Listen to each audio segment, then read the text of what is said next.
तीसरा बाब।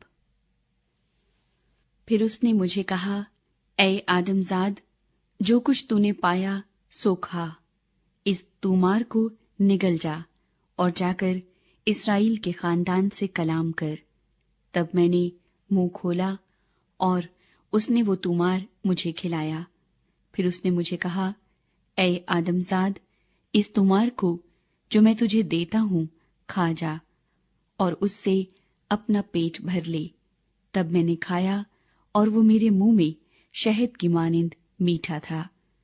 फिर उसने मुझे फरमाया, ऐ आदमजाद, तू बनी इस्राएल के पास जा और मेरी ये बातें उनसे कह, क्योंकि तू ऐसे लोगों की तरफ नहीं भेजा जाता जिनकी जबान बेगाना और जिनकी बोली सख्त है, बल्कि इस्राएल के खानदान की तरफ, न बहुत सी उम्मतों की तरफ जिनकी जबान बेगाना और जिनकी बोली सख्त है, जिनकी बात तू समझ नहीं सकता।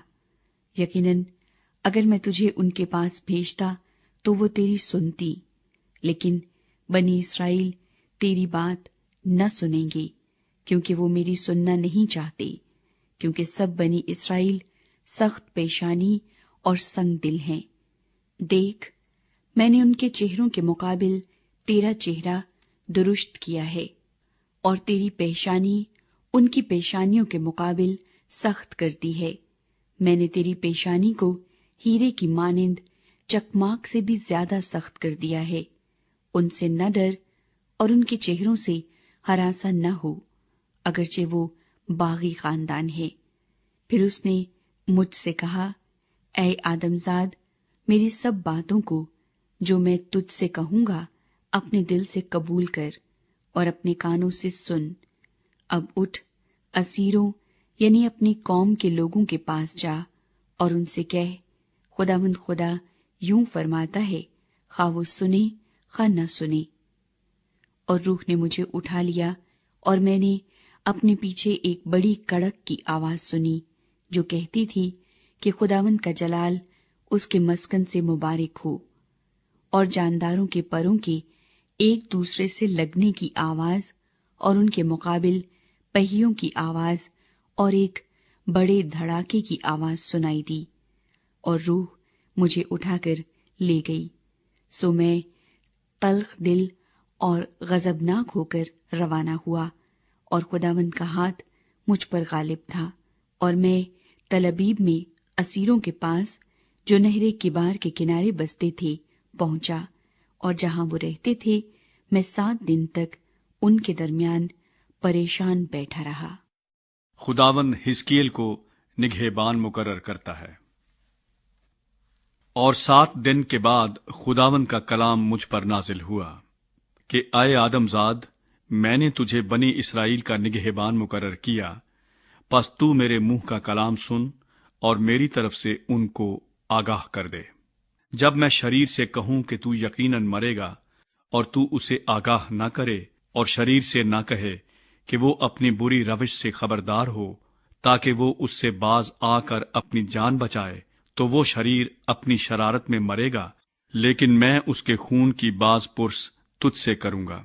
लेकिन अगर तूने शरीर को आगाह कर दिया और वो अपनी शरारत और अपनी बुरी रविश से बाज ना आया, तो वो अपनी बदकिरदारी में मरेगा, पर तूने अपनी जान को बचा लिया। और अगर रास्तबाज अपनी रास्तबाजी छोड़ दे और गुनाह करे और मैं उसके आगे ठोकर खिलाने वाला पत्थर रखूं, तो वो मर जाएगा। इसलिए कि तूने उसे आगाह नहीं किया, तो वो अपने गुनाह में मरेगा और उसकी सदाकत के कामों का लिहाज न किया जाएगा, पर मैं उसके खून की बाज पुर्स तुझसे करूंगा। लेकिन अगर तू उस रास्तबाज को आगाह कर दे ताकि गुनाह न करे और वो गुनाह से बाज रहे, तो वो यकीनन जिएगा, इसलिए कि नसीहत पजीर हुआ और तूने अपनी जान बचा ली। हिजकीएल गूंगा रहेगा। और वहां खुदावंद का हाथ मुझ पर था और उसने मुझे फरमाया, उठ, मैदान में निकल जा और वहां मैं तुझ से बातें करूंगा। तब मैं उठकर मैदान में गया और क्या देखता हूं कि खुदावंद का जलाल उस शौकत की मानिंद जो मैंने नहरे किबार के किनारे देखी थी खड़ा है, और मैं मुंह के बल गिरा। तब रूह मुझ में दाखिल हुई और उसने मुझे मेरे पांव पर खड़ा किया और मुझसे हम कलाम होकर फरमाया कि अपने घर जा और दरवाजा बंद करके अंदर बैठ रहे, और ऐ आदमजाद, देख वो तुझ पर बंधन डालेंगे और उनसे तुझे बांधेंगे, और तू उनके दरमियान बाहर न जाएगा, और मैं तेरी जबान तेरे तालू से चिपका दूंगा कि तू गूंगा हो जाए और उनके लिए नसीहत गो न हो, क्योंकि वो बागी खानदान है।